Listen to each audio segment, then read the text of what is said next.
Hi guys, today a short but useful tutorial about Steam. I'll show you how to disable it from the startup. Obviously when you turn up your PC you might notice it takes a while and always Steam opens. So today I'll show you how to do it so it doesn't, because it actually can affect how fast your PC turns on. So first things first, you're gonna go to your desktop, now hold Ctrl and Shift, press Escape. You're gonna see Task Manager, go to Startup, and here, Steam, Valve Corporation, enabled. See, startup impact high.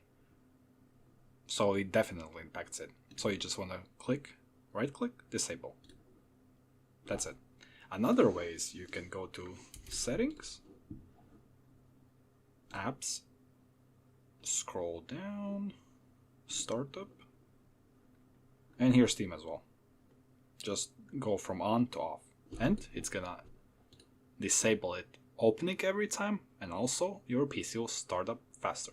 Well, hope this tutorial helped you. See you next one. Bye.